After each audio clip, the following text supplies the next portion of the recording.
Hi, this video is about meeting yourself. And when I say meeting yourself, what I'm really saying here is when you are looking at external circumstances and you're waiting for them to approve of you, to give you some sense of value or worth, then you're actually doing yourself more harm than good because when you're not meeting yourself, you are giving your power over to those external circumstances and using them as a metric of whether you feel worthy or valuable, loved, and accepted. My name is Jessica Ruger. I'm an author and a coach, and I help business owners increase their revenue and grow their business. I do this by supporting you with the inner work, which is the work most of us want to avoid because it is where we are meeting our discomfort. Most of us love to avoid our discomfort because it's uncomfortable. None of us likes to be uncomfortable, including me. And what I find is the more that I'm willing to face my discomfort, the easier it becomes to be in discomfort. A lot of my clients will say that their goal is to be comfortable in the discomfort. And I think that's a pretty lofty goal because it assumes that you're going to find a place in life within yourself where you'll no longer be uncomfortable. And my way of thinking is that if we're willing to be uncomfortable, then that is what is going to dissipate the discomfort eventually. But as we go through these evolutions and this ascension that we are all on, we are always going to be meeting different discomforts. And if we're not willing to be with the discomforts that are here for us right now, to be with, to meet ourselves in, we are going to face future discomforts with the same attention we're facing our now discomforts, which if we're not willing to do it now, then we're not really facing them. Hoping they'll go away, hoping things will become more comfortable, thinking that if I have X amount of dollars or my business grows to this level, or if I meet the person, or when I have the kids, or when I buy the house, fill in the blank. We're always going to be perpetuating this if this then experience, which keeps us racing through life to get to that end goal. And we're not here for ourselves when we're racing through life. We're overriding our system and we are avoiding ourselves, thinking that when we get that thing, then we'll meet ourselves, then we'll be okay, then we'll be happy, then we'll be free. And the truth is, your freedom is available to you right now. So I want to invite you just to take a moment and notice how it feels in your system to hear what I'm saying with you. And if you're still here, congratulations, you are the 1% that is willing to do this work and at least learn a way to do it that can be way more supportive than our coping mechanisms. So, for example, I have a client that I'm working with who's in a new relationship, and this relationship is very different than any of the other relationships she's been in. So it is bringing up a lot of discomfort based on her attachment style. And what I can clearly see that I am inviting her to see is how incredibly powerful she is to be attracting this type of man in her life. And that's not enabling her attachment style, but it's actually leading her and allowing her to be led in a new way. So this can be true for a relationship. This can be true for business because it's all relationship. And I really want to invite you today to integrate, to embody, to invite you into a healthier, more functional, more supported relationship with yourself. So when I say meet yourself, I mean, don't leave yourself. Don't take your powerful attention away from you and out into the external circumstances. Whether you're looking at if he or she is texting you or searching for evidence that they like you or that they're into you or that they're not into you and that they don't like you, that's all putting your attention out there. And when you do that, you unconsciously or consciously are leaving yourself. You're abandoning the very need that needs to be met by you by tending to what's happening out there. And if you continue to get any evidence that you putting your attention out there is going to give you what you want, then you will always leave yourself and go out there to get your needs met. So I hope this is making sense and landing. I find, and I had this experience today, I was looking at external circumstances. I was experiencing disappointment and a lot of discomfort. And I noticed that what I wanted to do was other things. Like it was time to clean out the litter box. It was time to do some dishes. And so I was busying myself instead of meeting myself. And at some point, it became so abundantly clear to me that I was very uncomfortable and I felt like I needed to cry. So I brought myself to the space that I feel the most held, which is my bed, and I just let myself cry. And I cried and I let it come out. I made sounds. I used my breath in a way that was supportive to me, and I just let myself have this experience. And now that I've let myself have that experience, things out there are shifting. And as much as we maybe don't like that or wish it was different, it always makes a difference. So instead of trying to control the external circumstances or depend on them to prove our value and our worth, I believe that existence itself, life force, energy, God, universal intelligence is showing you, if you're watching this video, that you are meant for more. You are meant to lead. And the leaders of the world need to know how to meet themselves so that they can do this inner work to liberate themselves, to experience what peace is, and to be able to affirm and validate who and what you really are. And that is how your state of being gets to be without fretting and looking and waiting for external circumstances to change. So I teach that your state of being is your power. It's what you have control over. It's what you can allow to regulate based on the way you're meeting yourself, tending to yourself.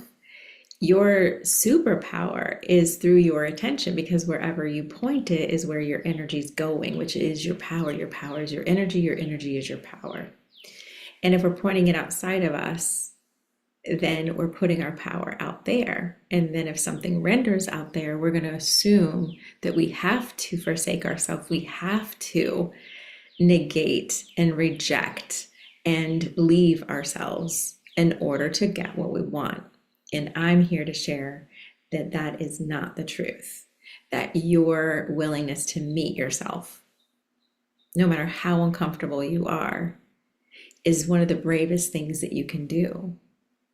Because we're not really taught how to do this. When we're growing up, we're learning that all of our needs are met outside of us. Our parents, our caregivers, our teachers, the leaders in our lives, the authority figures, they all give to us. But at some point, we are reborn, we are awakened to the truth of our power.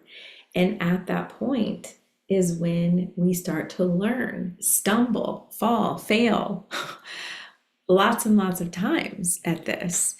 And I have found that the thing that I've been wanting all along when I'm searching out there is my own attention. It is for me to meet myself, and have the conversation that is going to soothe me. And whatever that might be for you, for me, it can simply be, you're okay. Because there is this inner child, there's this younger version of us, there's every version we've ever been in our psyche and in our cellular memory. And when we meet that, it responds to being met. Our physiology responds to being met. And oftentimes we outsource that, not just in the external circumstances, as I've been speaking about, but also in others. And oftentimes this is called codependency, where I am dependent on someone else showing up in a certain way for me to feel regulated, for me to feel okay, for me to feel loved, valued, and approved of and accepted. And this is not easy work. So again, thanks for still being here, because this is obviously speaking to you and resonating with you.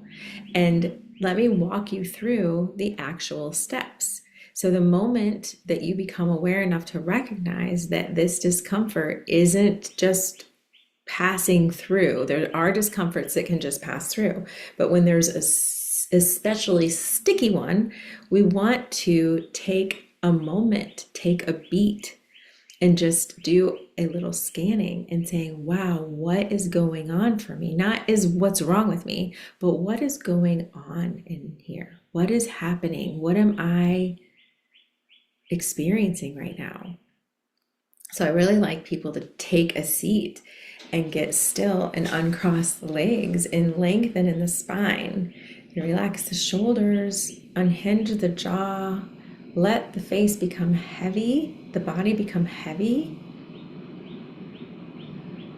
and get quiet and do a little scan from the top of your head all the way down to the feet. Closing the eyes can make this a bit more accessible, because when we close the eyes, our attention immediately is not being focused outside of us.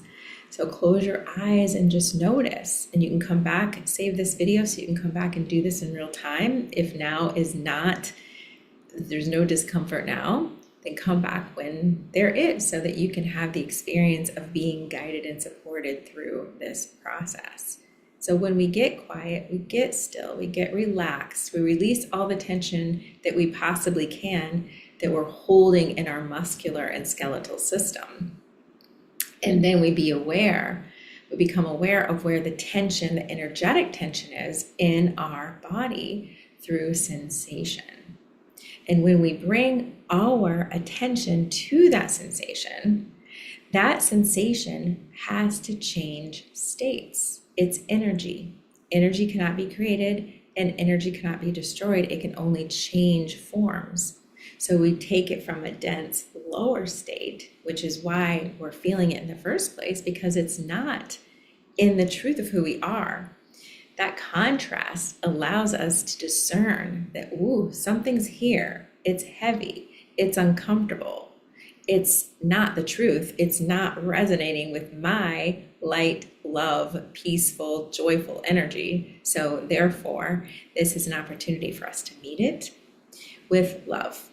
And we are love. So when we point our attention, our focus to that sensation, wherever it is in the body, we are literally meeting and treating that sensation with our power, with our energy.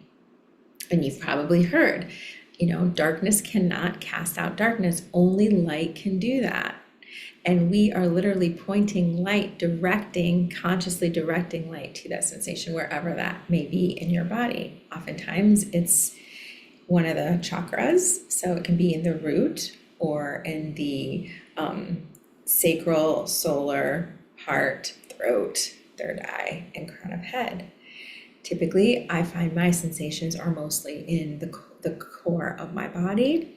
And so when I'm willing to get quiet and still and focus and just bring my loving attention there and redirect my loving attention there over and over and over, letting it be what it is, it will transform. It will get lighter and lighter and dissipate, much like a cloud dissipates in the heat of the sun. It takes the time it takes. When you're new to this, it may take a little bit longer.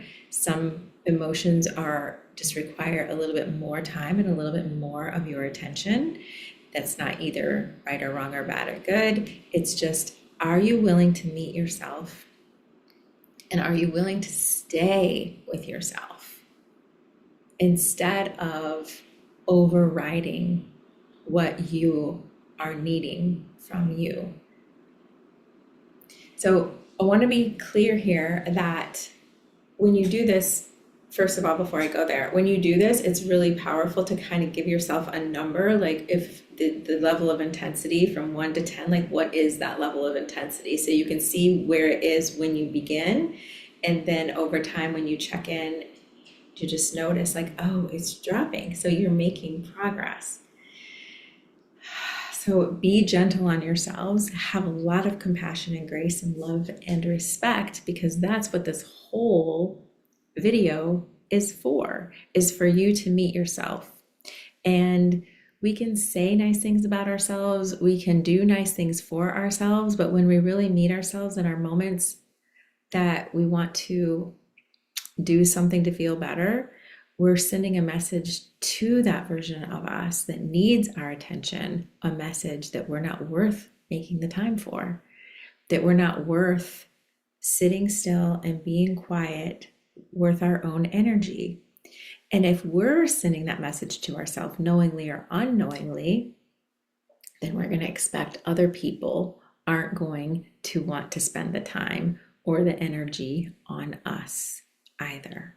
So this is such a multi-dimensional experience because of all the benefits that you receive simply by sitting still and getting quiet and meeting yourself wherever you are, and being courageous enough to feel the discomfort for as long as it takes for that energy to transform from the state it's in when you recognize it to the state it's in when you recognize that it has dissipated.